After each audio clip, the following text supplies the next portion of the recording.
తక్కువ కట్నం అడిగాడు కదా అని కక్కుర్తిపడి వాడు ఎటువంటి వాడో తెలుసుకోకుండా పెద్ద కూతురునో దౌర్భాగ్యుడికి ఇచ్చి పెళ్లి చేసి చివరికి దాని పసుపు కుంకాలు కూడా తుడిపేసి మరింత తప్పు చేశాను.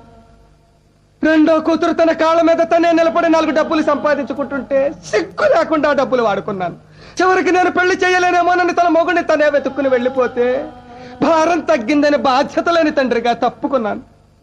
ఫస్ట్ మార్కులతో స్కూల్ ఫస్ట్ తెచ్చుకున్న నా మూడో కూతుర్ని చదువు ఎక్కువైతే అంతకంటే ఎక్కువ చదువుకున్న మొగుడిని తేవాల్సి వస్తుందని చదువుకుంటాను నాన్న అని ఆశగా నోరు తెరిచి అడిగితే వద్దమ్మా అని నిర్దాక్షిణ్యంగా నోరు నొక్కేసి మరింత తప్పు చేశాను. కొడుకుగా తండ్రిగానే కాదు చివరికి అన్నగా కూడా చెల్లెల్ని పట్టించుకోలేదు. తను తప్పు చేస్తే అడ్డుకోక మౌనంగా ఉండి తప్పు చేశాను. ఎన్ని భయంకరమైన తప్పులు చేశాను సార్. నేనే కాదు మధ్యతరగతి కుటుంబంలో పుట్టిన ప్రతి వాడు ఈ తప్పులే చేస్తున్నాడు. ఎందుకంటే బుర్ర నిండా